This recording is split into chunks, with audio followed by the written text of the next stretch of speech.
You said the strikes that the fight that NMA has been having has been about the same issue. Yes. Now, the government says we're suspending this to do an appraisal. Why are you reacting negatively? You see, what are they appraising? Do they have to sack resident doctors for NMA strike? Is it really resident doctors that call for the strike? Why did government agree? Why would you have someone occupying space, so to speak, and is not being productive? Government have not said they're not productive. You have to get that right. The functioning unit of any teaching hospital is actually residents. You understand? When you go out there to see any doctor in a teaching hospital, it is the resident that does the job. Yes, as consultant, you oversee. You understand? But the primary function, the primary role in a teaching hospital is that of residents. Again, we'll go back to that letter. To do an appraisal of the situation. What's wrong with stopping to appraise the situation before whether you're going to revert to continue or end it completely? The point is, okay, you want to appraise. For instance, now, Lut has about 400 residents. What you are saying is that you are going to take away 400 residents from Lut and employ some locum. But for, I mean, the 400 residents, for instance, or let's say 16,000, what service have they rendered in the last 2 months? You see, it's easy to say what service have they rendered. The labor rule permits you to associate and fight for whatever you think is right. You understand? As a union, right? As a union, yeah. As a union. Which the NMA is not. The NMA, you see, you cannot say NMA is not a union per se. The fact that we are a pressure group. And we are recognized by, that's why any doctor that qualifies in Nigeria is automatically a member of NMA. It's not by request. A pressure group is very different from a union in the sense that, it's very different from an association too. I mean, there are lobbyists who are pressure groups and, and they keep lobbying. They don't go on strike.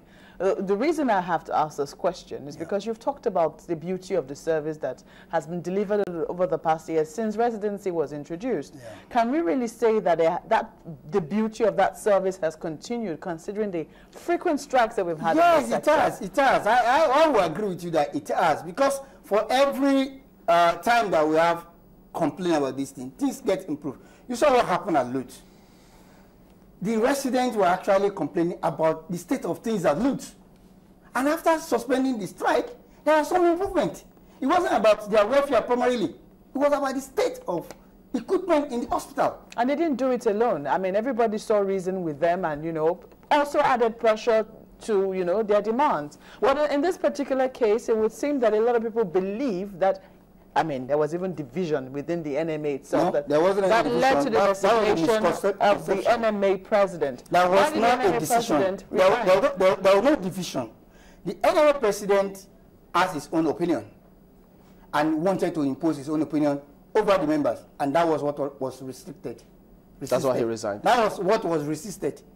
Yeah. Did he resign? He was actually impeached and recalled before his resignation. So let the public not be misled. He released a press conference before a meeting. Are you saying that there are no doctors in your midst who want the strike hold off? In what? Who want the strike hold off? Are you saying there are no doctors in your midst who are saying it is okay, let us call off the strike? Look, you see, when you make decisions, it's about majority carrying the vote. Oh, it's definitely. Wait. Everybody has their opinion. But you see, you need information to make decision. You have gone on strike, you have made a request. You've been discussing with government. So you need to feed the house about the information. Not some things that are gotten from newspaper or from some media. I mean, don't make those decisions before you have a meeting. Who constitutes? By the time the EDM was concluded, it was a unanimous decision that the strike should proceed. Would you say that resident doctors constitute a majority of the NMA? Well, not really. They are not the majority. They are quite a significant number. 16,000 is a significant number, but they are not the majority. You have people in the private practice. You have people in public establishment. You have people in Navy. You have people in Army. You understand? So there are a significant number of members, but they are not the majority.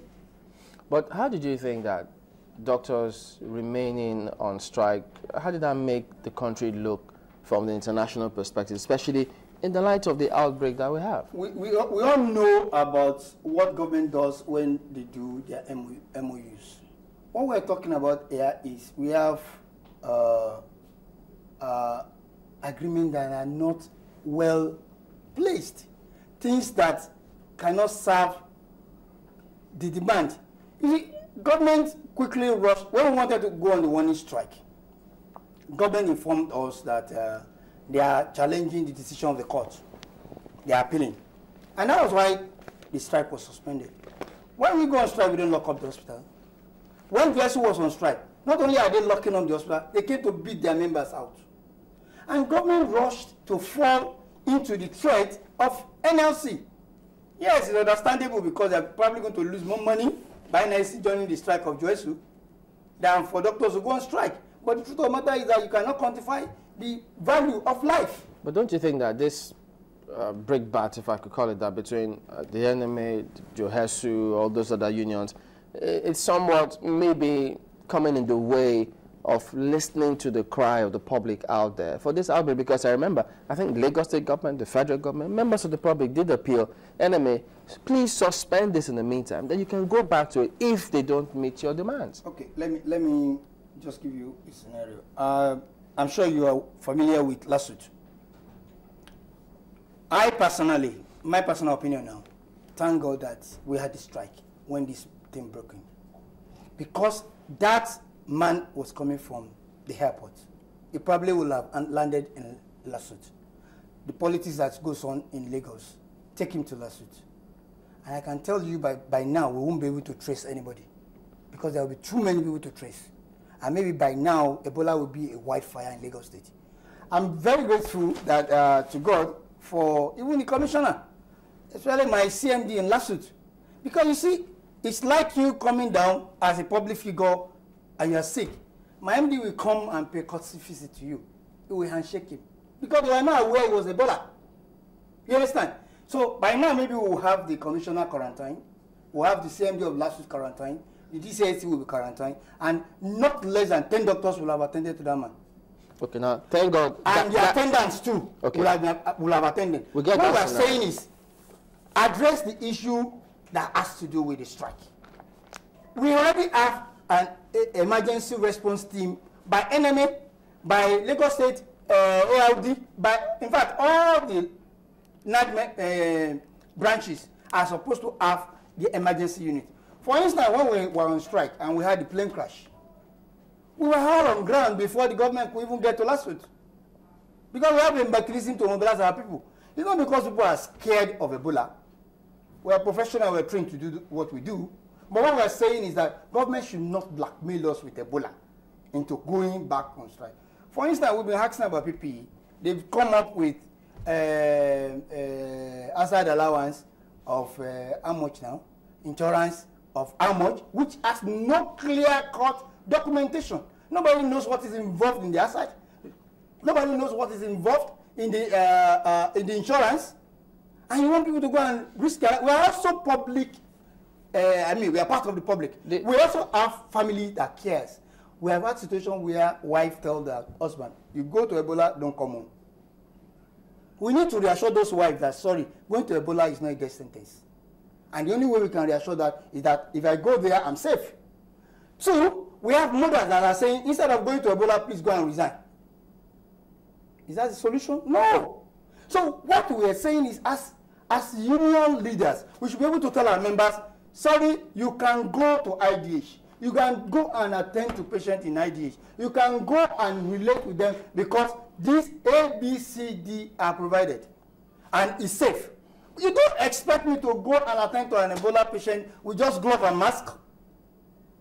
It's not right. Do you see the strike being called off as a result of this? As a result of what now? The threat or Ebola? Is this a threat? It's a threat. That's what I've seen it to be. Is this a threat? Because the federal government does have the power to do this. Yes, they do. Yes. I'm not disputing that. Yes. But that does not make it right. It doesn't make it right. No, you understand? The enemy is meeting today, aren't they? No. Yes, at Abuja. Yeah. All right. We'll keep tabs on this and see how this eventually plays out. Because, I mean, you say this is not a good way to go. The public wants all of this sorted out. They want everything under control. But in the meantime, we want to thank you for coming on.